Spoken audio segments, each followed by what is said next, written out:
কক্সবাজারের দ্বিতীয় ও শেষ পর্বের ব্লগে আপনাদের সবাইকে স্বাগত জানাচ্ছি। আপনারা সবাই আমার কক্সবাজার নিয়ে প্রথম পর্বের ব্লগটা তো দেখেছেন।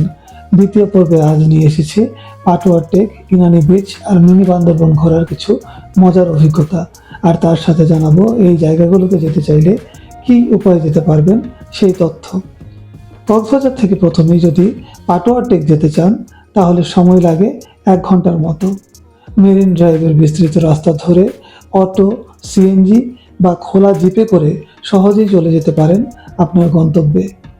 আমরা সারাদিনের জন্য একটি অটো ভাড়া করে নিয়েছিলাম 1500 টাকা দিয়ে। আর আমাদের ডেস্টিনেশন ছিল পাটোয়ার টেক, ইনানি বিচ, হিমছড়ি আর মিনি বান্দরবন। মেরিন ড্রাইভের পথে যেতে যেতে দুপাশে সৌন্দর্য দেখতে দেখতে আমরা এগিয়ে যাই। কি যে সুন্দর বিচের চারপাশে জায়গাগুলো, আর মাছ ধরার সামুদ্রিক ট্রলার তো রয়েছেই।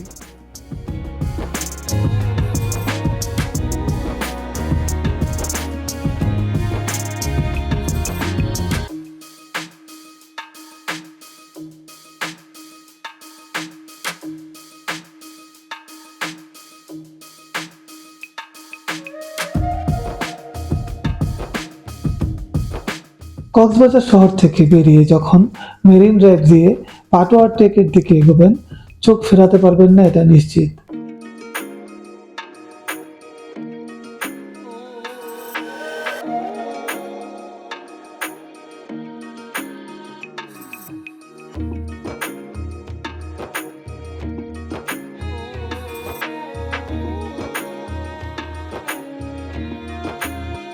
হাতের ডান পাশে উত্তাল সমুদ্রের গর্জন, আর বাম পাশের পাহাড় আপনাকে নিয়ে যাবে স্বপ্নীল জগতে।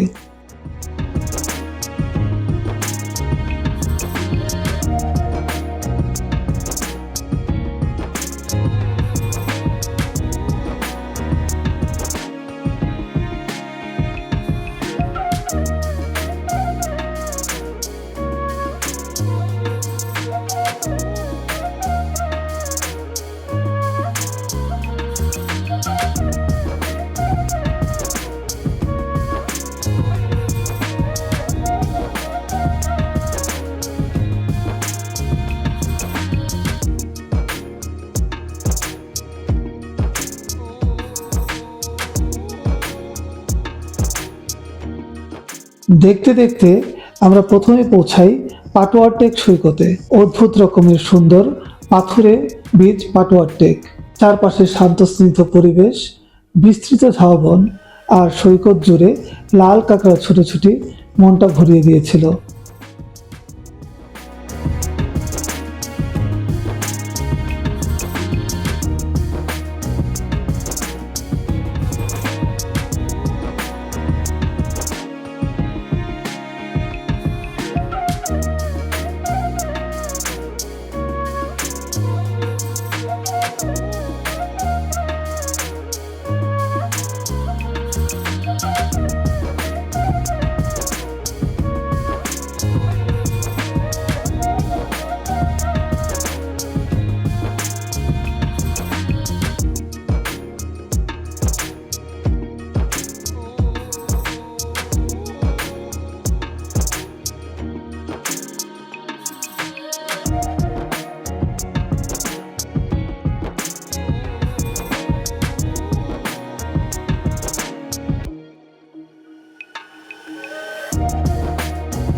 ওখানে আর কিছু সময় থেকে রওনা হলাম পরবর্তী গন্তব্য ইনানি বিচে।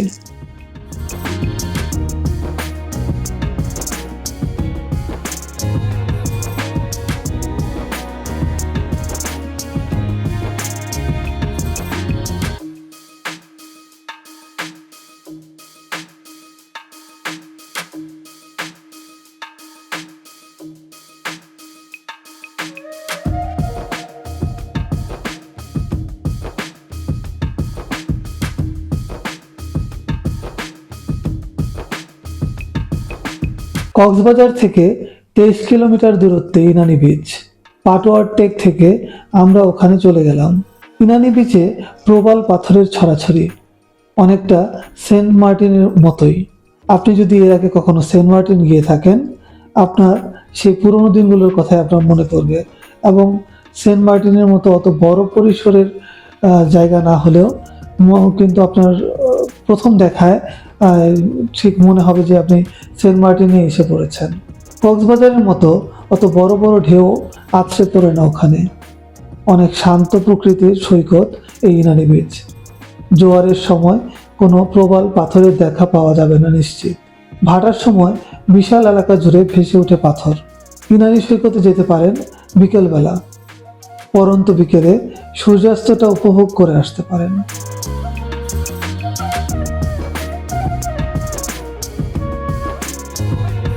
সমুদ্র তীরের সাম্পান, নারকেল ও ঝাউবন গাছের শান্তি আর চারপাশের প্রাকৃতিক সৌন্দর্য দেখে আপনার ভ্রমণের সমস্ত ক্লান্তি দূর হয়ে মন প্রফুল্ল হয়ে উঠবে, এটা নিশ্চিত।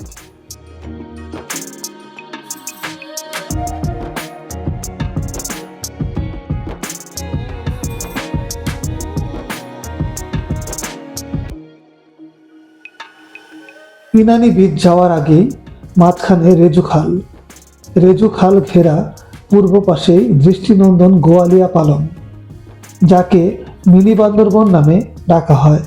পাহাড়, সমুদ্র, নদী, খাল, সারি সারি সুপারি বাগান ঘেরা গোয়ালিয়া পালং গ্রামটি আপনার দৃষ্টি কাড়বেই। যারা আগে বান্দরবন গিয়েছেন তারা দেখলেই বুঝবেন মিনি বান্দরবন নামটা এখানে একেবারেই যথার্থ। সবুজের সমারোহ আর সৌন্দর্য এখানে উপচে পড়েছে।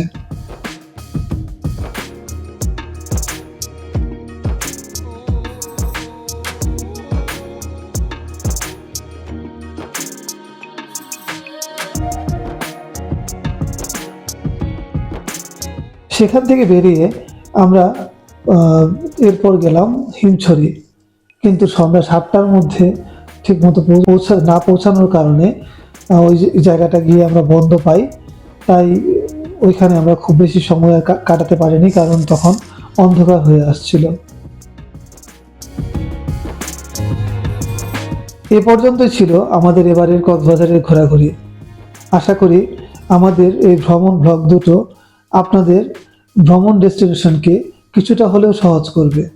ভিডিওটি ভালো লাগলে লেটস গো চ্যানেলটি সাবস্ক্রাইব করে পরবর্তী ভিডিও দেখার জন্য সাথেই থাকবেন আশা করি। সবাই ভালো থাকবেন এই প্রত্যাশায় আজকের মতো বিদায় জানাচ্ছি। ধন্যবাদ সবাইকে।